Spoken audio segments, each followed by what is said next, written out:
اعوذ باللہ من الشیطان الرجیم بسم اللہ الرحمن الرحیم۔ توبہ کے متعلق بیان پارٹ 2۔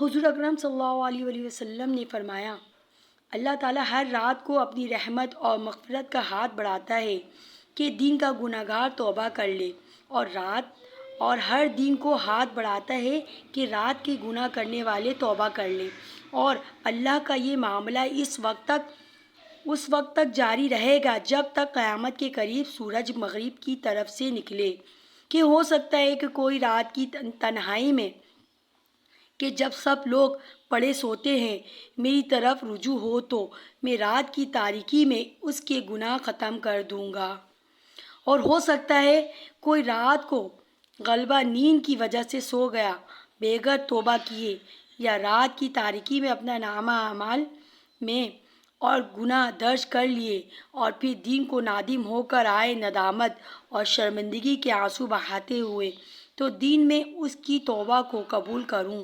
یہ مہلت قیامت تک اور موت تک ہے، کہ موت کے بعد قیامت کے منازل شروع ہو جاتے ہیں۔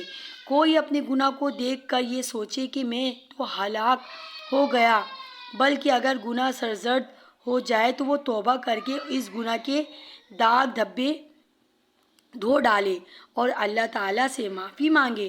اللہ تعالیٰ اپنے کرم سے اس کو معاف کر دیں گے، اور بجائے ناراضگی اور غصہ کے اللہ تعالیٰ اور زیادہ خوش ہوں گے۔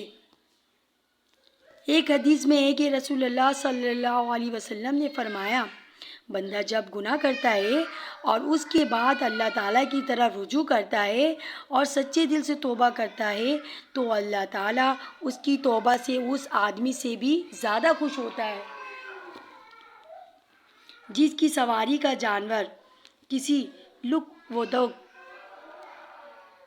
میدان میں اس سے چھوٹ کر بھاگ جائے، اور اس پر اس کے کھانے پینے کا سامان لدا ہو، اور وہ اس سے بالکل مایوس ہو کر موت کے انتظار میں کسی درخت کے سائے میں لیٹ جائے، اور پھر اسی حالت میں اچانک وہ دیکھے کہ اس کا وہ جانور اپنے پورے ساز و سامان کے ساتھ کھڑا ہے، اور وہ اس کو پکڑ لے، اور پھر انتہائی خوشی اور مستی میں اس کی زبان سے نکل جائے کہ اللہ بس تو میرا بندہ ہے، میں تیرا رب ہوں، یعنی خوشی میں وہ زبان بہک جائے اور جو بات کہنا چاہے اس کا الٹ نکل جائے۔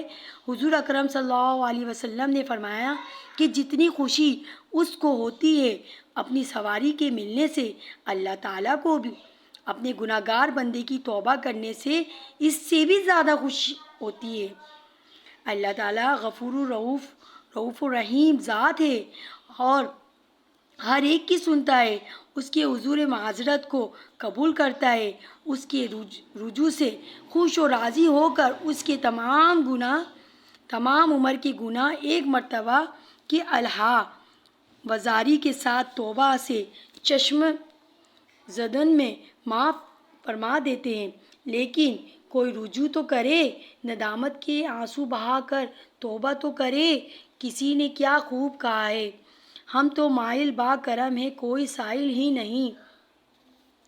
حدیث اور تاریخ سے اس بات کی شہادت لی جا سکتی ہے کہ اللہ تعالیٰ نے کیسے کیسے گناہ گار اور خطا کاروں کے گناہ خطاؤں سے صرف نظر کر کے ان کو معاف کیا ہے، جن کی پوری زندگی گناہوں کی دلدل میں گزری، لیکن جب صدیق دل سے توبہ کی تو اللہ تعالیٰ نے ان کی توبہ کو قبول فرمایا اور ان کے گناہوں کو معاف کر دیا۔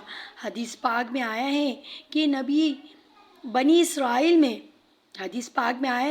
اسرائیل میں ایک شخص تھا جو 99 افراد کو موت کے گھاٹ اتار چکا تھا، لیکن جب اسے ندامت ہوئی اور توبہ کا خیال آیا تو راہب کے پاس آیا اور کہا، میں نے 99 افراد کو قتل کیا ہے، اب میں توبہ کرنا چاہتا ہوں۔ یہ سن کر اس راہب نے اس قاتل سے کہا، تمہاری توبہ قبول نہیں ہو سکتی، تمہاری معافی نہیں ہو سکتی۔ یہ سن کر قاتل مشتعل ہوا اور اس راہب کو بھی قتل کر دیا۔ پہلے 99 افراد کا قاتل تھا، اب 100 قاتل 100 قتل پورے ہوئے، لیکن پھر اسے ندامت ہوئی کہ توبہ کے بجائے مزید ایک انسان کو قتل کر ڈالا، یہ تو اور ظلم ہوا۔ اس طرح پھر توبہ کے لیے پریشان ہوا۔ کسی نے اسے ایک بستی کا پتہ بتایا جس میں ایک بزرگ عالم رہتا تھا، اس کے پاس چلے جاؤ، وہ تمہاری توبہ قبول ہونے کا فتویٰ دے گا۔ چنانچہ وہ قاتل اس بستی کی طرف چل پڑا۔ راستے میں اس کی موت کا وقت آ پہنچا۔ اس نے اپنا سینہ اس بستی کی طرف جھکا دیا۔ اس سے اس کے اخلاص کا پتہ چلتا ہے کہ وہ کتنے صدق سے دل کی گہرائیوں سے اللہ کی طرف رجوع اور توبہ کر رہا تھا۔ جب ملک الموت نے اس کی روح قبض کی تو رحمت اور عذاب کے فرشتے اس کی روح لینے کے لیے جھگڑنے لگے۔ رحمت کے فرشتے کا کہنا تھا کہ یہ توبہ کے لیے چلا ہے، اس لیے اس کی روح کو ہم آسمانوں پر لے جائیں گے، کیونکہ یہ عذاب نہیں بلکہ انعام کا مستحق ہے۔ جبکہ عذاب والے فرشتے کا کہنا یہ تھا کہ ابھی یہ اس بستی میں نہیں پہنچا، عالم سے اس کی ملاقات نہیں ہوئی اور توبہ نہیں ہوئی، اس لیے عذاب کا مستحق ہے، لہٰذا اس کی روح ہم لے جائیں گے۔ تو اللہ تعالیٰ نے فرمایا، زمین ناپ لو، اگر یہ بستی کے قریب ہو تو رحمت والے فرشتے اس کی روح کو لے جائیں، اور اگر دور پایا جائے تو عذاب والے لے جائیں۔ جب زمین کی پیمائش ہوئی، اللہ تعالیٰ نے زمین کو سمیٹ جانے کا حکم فرمایا۔ یہ اس بستی کے ایک بالش قریب پایا گیا تو رحمت والے فرشتے اس کی روح لے گئے۔ اسی طرح ایک صحابی کا قصہ آتا ہے کہ اس نے اپنی بچی کو زندہ درگور کیا تھا۔ اسے اللہ نے اسلام کی دولت سے مالا مال فرمایا۔ جب اس کے دل میں اسلام کا نور چمکا اور جہالت کا سیاہ تاریک بادل چھٹ گئے تو ندامت کے آنسو اس کے رخساروں پر رواں دواں ہوئے۔ ہر وقت اس کی آنکھوں سے آنسوؤں کی لڑی جاری رہتی تھی۔ حضور اکرم صلی اللہ علیہ وسلم نے قصہ دریافت فرمایا۔ اس نے کہا، یا رسول اللہ صلی اللہ علیہ وسلم، آپ تاب نہ لا سکیں گے، آپ صلی اللہ علیہ وسلم نے برداشت نہ کر سکیں گے، لیکن حضور اکرم صلی اللہ تعالیٰ علیہ وآلہ وسلم نے اصرار فرمایا، جس پر اس نے اپنا قصہ سنایا، جو مختصر یوں ہے کہ دور جہالت کی بات ہے کہ یہ اس دور کی بات ہے جب لوگ بچیوں کو زندہ درگور کیا کرتے تھے۔ آر کی وجہ سے میں سفر پر روانہ ہونے والا تھا، میری زوجہ حمل سے تھی۔ میں نے اپنی بیوی سے کہا کہ اگر بچہ پیدا ہو جائے تو اس کی پرورش کرنا، اور اگر بچی پیدا ہو جائے تو اسے رسم کے مطابق اس کو زمین میں دبا دینا۔ یہ کہہ کر میں سفر پر روانہ ہوا۔ میرے جانے کے بعد بچی پیدا ہوئی اور میری بیوی نے مجھ سے خفیہ اس کی پرورش کی۔ جب میں واپس آیا تو ایک نہایت خوبصورت بچی میرے گھر آتی تھی اور مجھ سے باتیں وغیرہ کرتی تھی۔ مجھے بھی اس سے بہت محبت ہو گئی تھی۔ میری بیوی نے مجھ سے کہا تھا، جب میں نے حمل کا پوچھا تھا کہ مردہ بچی ہوئی تھی، یہ بات میرے ذہن میں تھی۔ میں نے یہی سمجھا کہ پڑوس کی بچی ہے۔ جب میری بیوی نے میری محبت اس کے ساتھ دیکھی تو خیال کیا کہ اب اس کی محبت اس پر غالب آ گئی ہے، اب یہ جہالت سے مغلوب ہو کر اس کو زندہ دفن نہیں کرے گا۔ یہ سوچ کر اس نے میرے سامنے حقیقت حال کا اظہار کر دیا کہ یہ بچی آپ ہی کی ہے اور میں نے آپ سے غلط بیانی کی تھی کہ مردہ بچی پیدا ہوئی تھی۔ یہ سننا تھا کہ میری رگ جہالت بھڑک اٹھی، وہی سوئی ہوئی جہالت دوبارہ جاگ اٹھی، اور میں نے اس کی دفن کا ارادہ دل میں کر لیا اور اس کا اظہار اپنی بیوی کے سامنے نہیں کیا۔ ایک دن میں نے اپنی بیوی سے کہا کہ بچی کو نہلا دھلا کے تیار کر لو، میں اس کو سیر کے لیے لے کر جاؤں گا۔ میری بیوی نے بچی کو تیار کر کے میرے سپرد کر دیا۔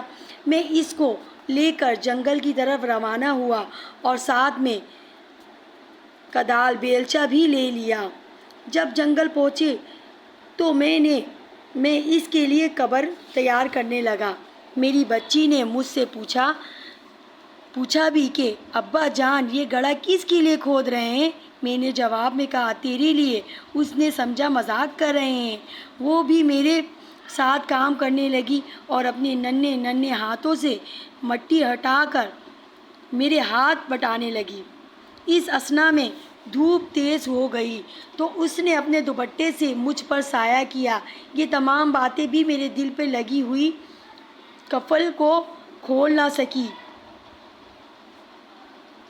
جب قبر پوری طرح تیار ہوئی تو میں نے بچی سے کہا ذرا اس کو دیکھو۔ جب وہ دیکھنے لگی تو میں نے اسے دھکا دے کر اسے گڑھے میں گرا دیا۔ اس کے گرتے ہی میں نے مٹی پھینکنی شروع کی۔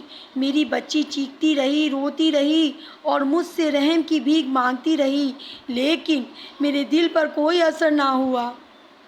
اس نے یہاں تک کہ کہا اے ابا جان مجھے اس جنگل میں چھوڑ دیں، میں پوری زندگی کبھی آپ کے گھر نہ آؤں گی، کبھی آپ کو اپنی شکل نہ دکھاؤں گی، آپ کا کھانا نہیں کھاؤں گی، آپ سے کپڑا نہیں مانگوں گی۔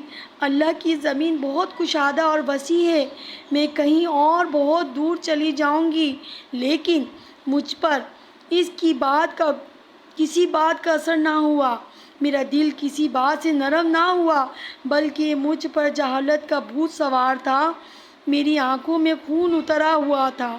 اس نے مجھ سے یہاں تک کہا کہ کل قیامت کے دن اللہ تعالیٰ کے یہاں کیا جواب دو گے؟